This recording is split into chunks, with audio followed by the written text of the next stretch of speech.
You might be thinking, consciously or unconsciously, bald head, glasses, this guy is probably a bore and this will be a dull video. This idea is due to the so-called halo effect, and today we will find out how that works. Maybe it will be interesting after all. Welcome to the Soft Skill channel. My name is Sebastian Jung, and today we will expand our collection of biases and fallacies with the halo effect. So, what is the halo effect all about?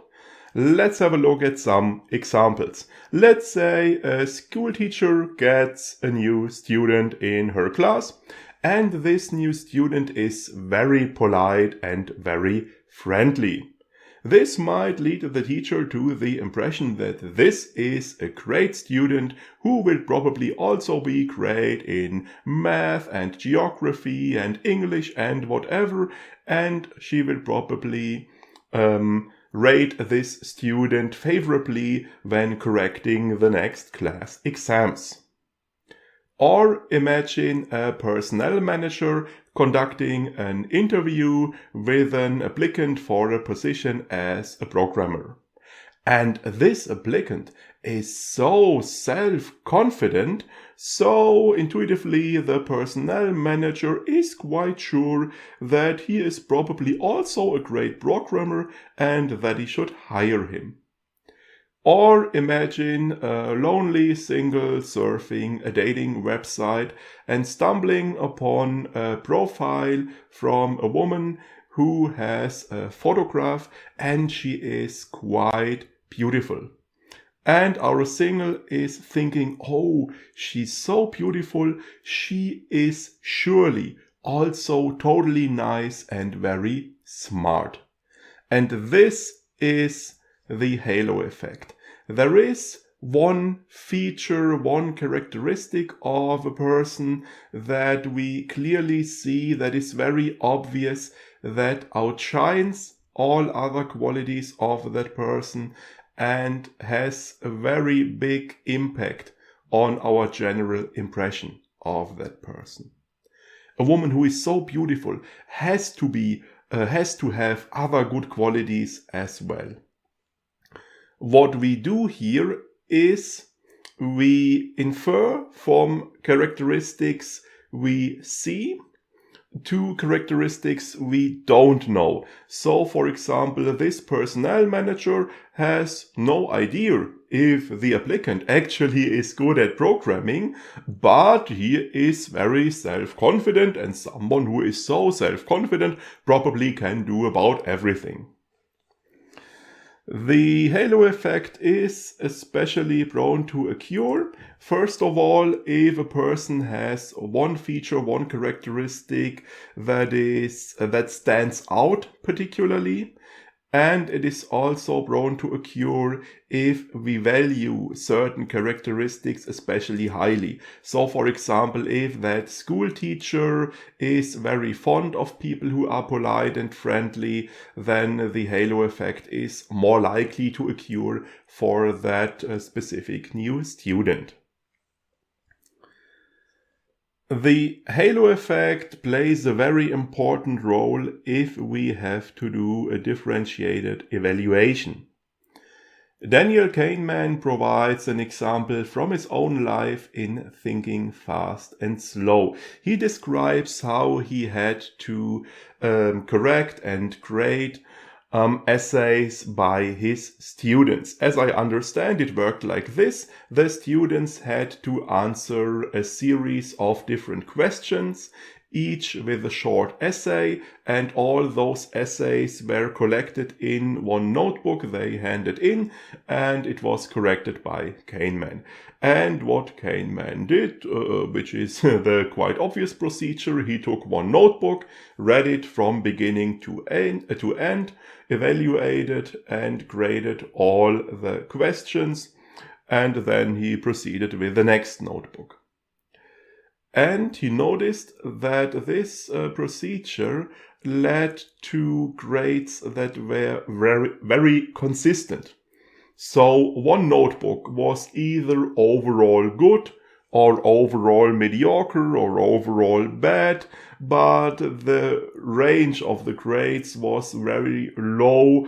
It was always very consistent, and this piqued Kahneman's suspicion, since obviously he knows about biases and fallacies, and he came to the conclusion that his procedure is probably unfair, that the first essay he read, if it was very good, it influenced his judgment of the later essays. So he changed his procedure. What he did was he corrected the first question, the first essay in all of the notebooks. And then he proceeded to the second one and he corrected that in all of the notebooks and so on. And he would write down the grades on the very last page of the notebook.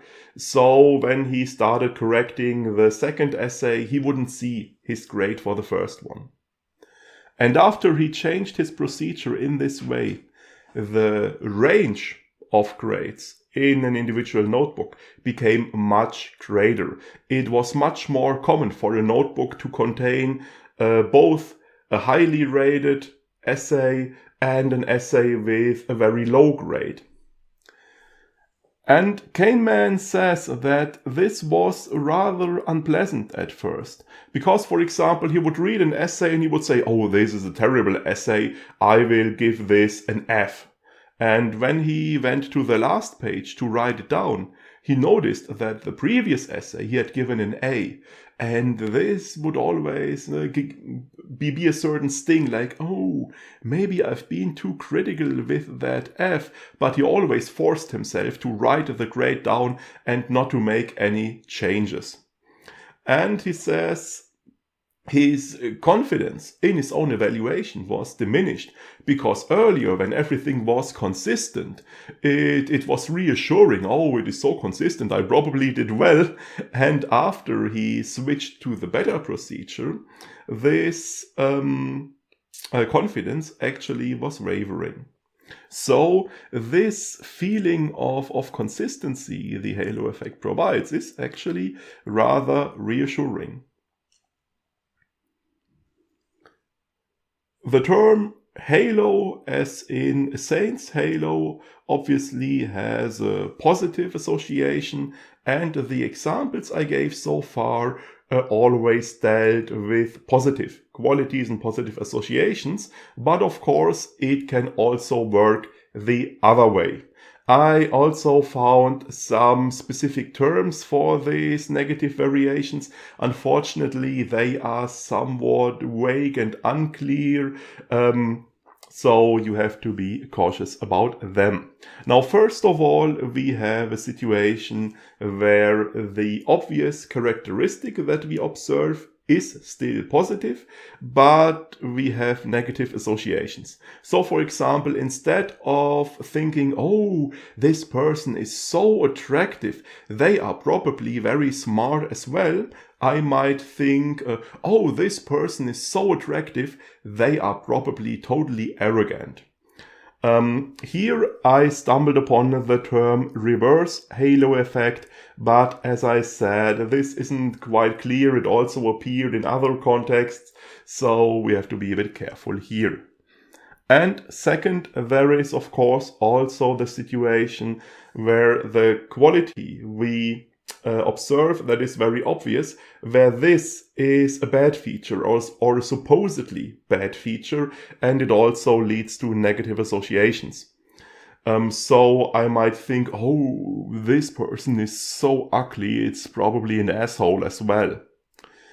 And this is an area that is quite dangerous and problematic, because here we have stereotypes and prejudice. For example, I might observe that someone's clothing is rather simple, plain, somewhat poorly, and I might think, oh, this is a poor person, and probably uneducated, probably lazy, stupid, and whatnot. So you see, this is quite dangerous, and it gets even worse if the characteristic I observe, the characteristic that stands out, is something like the skin color or the origin or maybe clothing that is related to culture or religion, then of course I might associate negative stereotypes I have towards that culture, and here things get really dark and unpleasant. So the halo effect can be quite dangerous,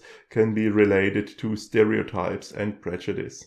Here I stumbled upon the term horn effect, such as devil's horns in contrast to a saint's halo.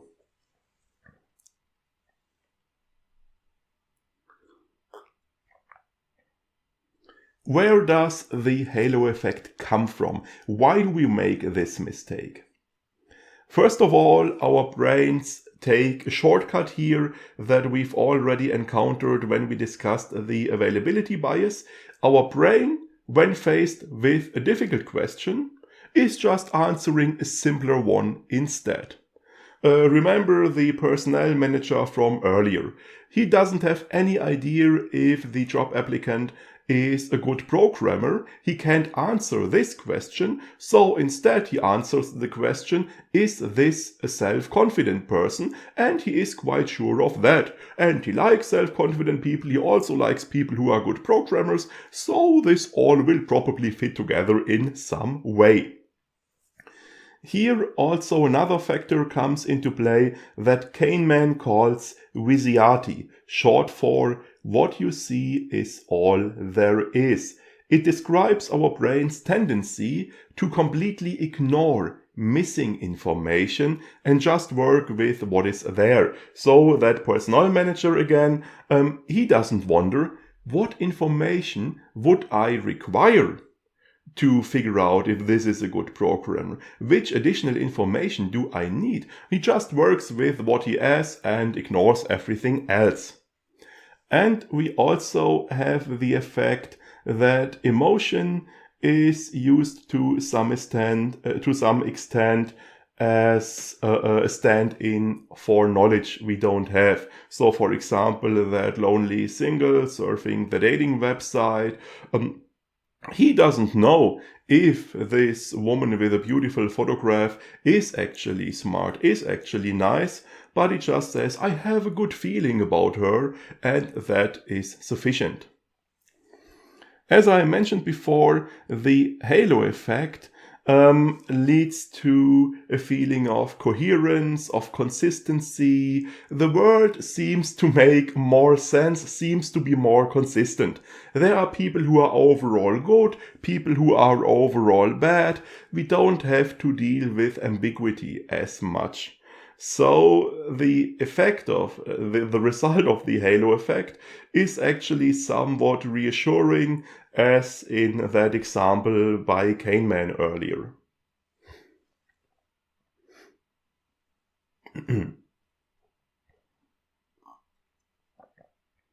There is a smooth transition to some other phenomena and to some other biases and fallacies I should mention.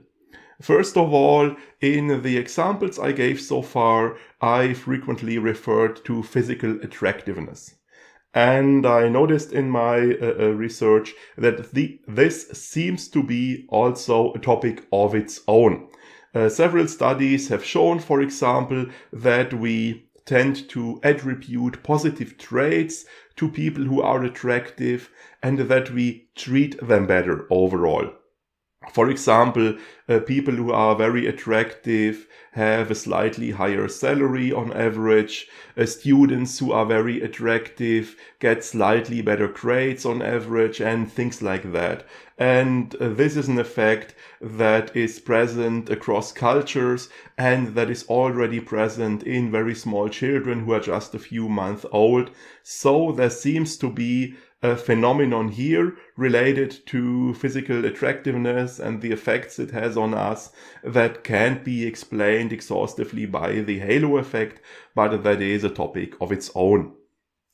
Furthermore, we have some other biases and fallacies that are very similar to the halo effect. We haven't discussed those in individual videos yet, but they are sure to come at a later time.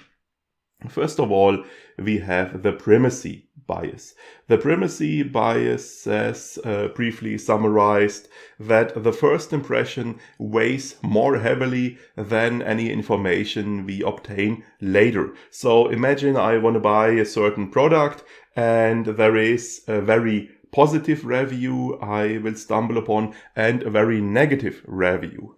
In this case, it will make a great difference if I read the positive review first or the negative review, because the one I read first will have a greater impact on my overall impression of that product. And you will obviously notice that this is quite similar, probably closely related to the halo effect. Then we have the so-called confirmation bias. If I have already formed an opinion about something, I will evaluate information that supports my previous opinion more positively, will take it more seriously, will give it more weight, and so on. In contrast to information that contradicts my opinion, this I will take less serious, will weigh not as heavily. And this is probably also related with the halo effect. There is probably some interplay. The confirmation bias might be a reason why the halo effect doesn't disappear quickly once we get to know a person better, but why it lasts a long time. And finally, there is an effect called priming. This basically means that an idea is evoked in our minds, and this idea influences our perception and our behavior. A very good example for priming is a study where students had to fill out a questionnaire, and among other questions, there was a question, how content are you with your life overall? And there was a question, how many dates did you have recently? And the researchers noticed if the question about general contentness came first and later the question about dates, then the answers to those two didn't seem related at all. There was very low correlation between those. However, if the question about the dates came first and then how content are you overall, then there was a very strong correlation. Those who had very few dates said they were not very content, and those who had plenty of dates said they were very content with their lives. And the reason is simple. A priming effect had occurred. The student's mind was focused onto this specific aspect of their lives, their love life, the dates they had, and so on. And when they were later asked to evaluate their life overall, this aspect played a much greater role because their mind was focused on it. And again, you will probably notice the similarities to the halo effect.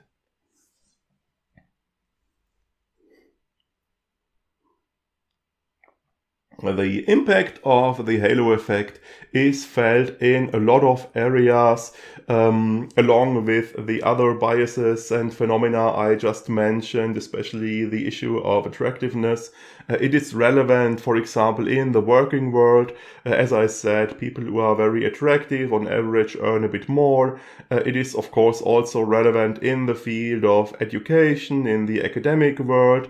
It is relevant in politics, at least in Germany. Election posters frequently show politicians' faces. It is also relevant in court, which is of course problematic. So the impact of the halo effect is present in a lot of areas. Now, basically the halo effect is considered as something that applies to people. It is usually used in regard to people, but it can also be applied to other areas. There is, for example, a book by Phil Rosenzweig about the halo effect that is about business, about the business world. And he gives an interesting example that is also picked up later by Rolf Dobelli in The Art of Thinking Clearly, about the company Cisco Systems. In the late 90s, in the new economy era, Cisco Systems was quite popular, especially with the business press, with business journalists. They said that Cisco had a perfect strategy, clear customer focus, high skill for acquisitions, unique corporate culture, and a charismatic CEO. In March 2000, Cisco was the most valuable company in the world. Unfortunately, after that, things pretty much went downhill. Shares plunged by 80% the following year.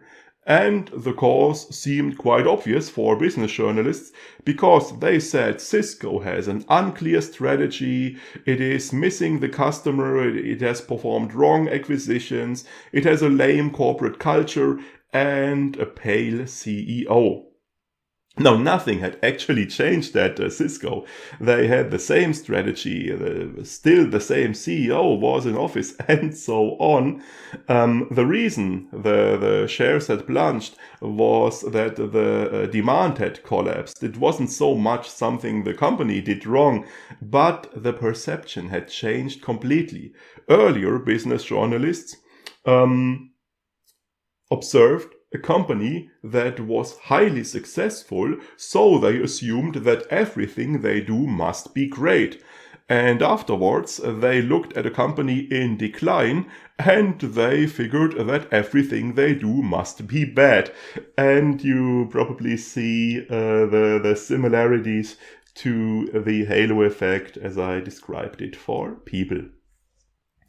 Another area where the halo effect is interesting is marketing. Imagine, for example, a situation where a new product is released and you haven't seen it in real life yet, haven't used it, haven't tried it out, but it is from a well-known brand that you like. So you probably have a good impression of that product before you even touch it for the first time, because the positive attitude you have towards the brand shines onto that product. And of course, this is also quite similar. And there are other examples in marketing. For example, if celebrities are used in advertising with the hope that the positive feelings we have towards those celebrities, will shine onto the products they present.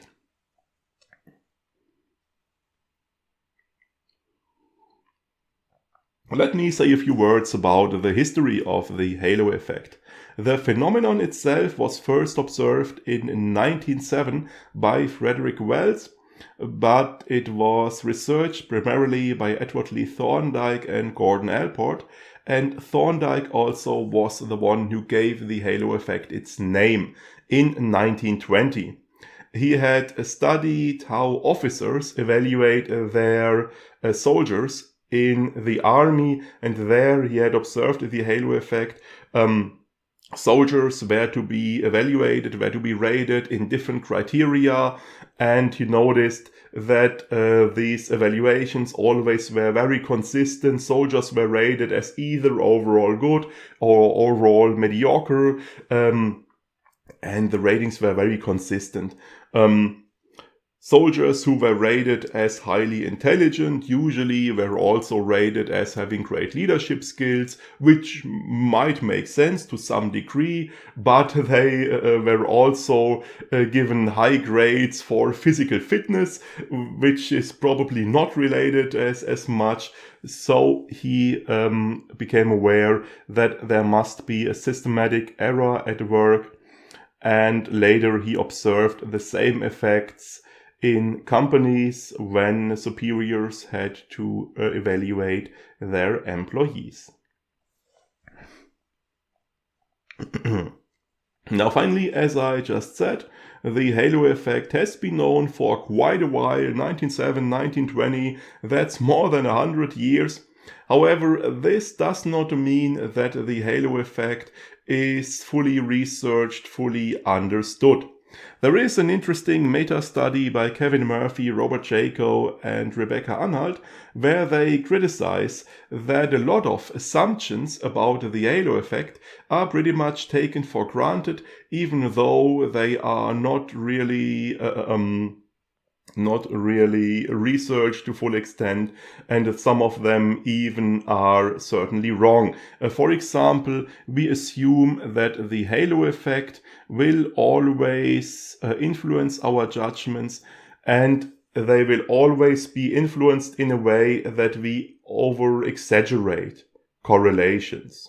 So in the example with the soldiers by Thorndike, if we have a soldier who has a high physical fitness, we might think that he also should have high intelligence, even though those two features are not actually related. However, if the two features are highly related, we will make the opposite mistake. We will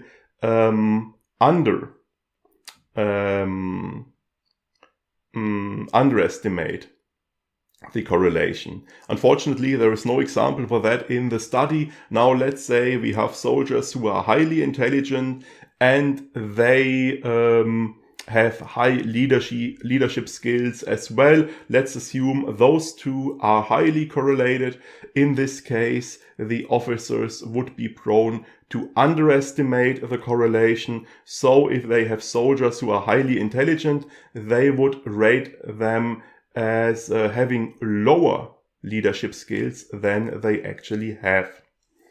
Furthermore, Murphy, Jaco, and Anhalt also state that we believe the halo effect is always negative, which isn't always the case. It can also have a positive effect in situations where several people have to be evaluated. For example, a superior has to evaluate employees to decide who gets the raise, who gets the promotion. In such a situation, the halo effect will make the individual evaluations of a single person more vague and more blurry, but it will sharpen the differences between the individual people. I'm not sure I can fully agree with that, but we should certainly keep in mind that there are several open questions and uncertainties in regard to the halo effect. By the way, if a channel has plenty of subscribers and if a video has a lot of likes, people are prone to think, oh, this has to be a great channel and an awesome video. So if you liked it, I would be quite thankful for your help.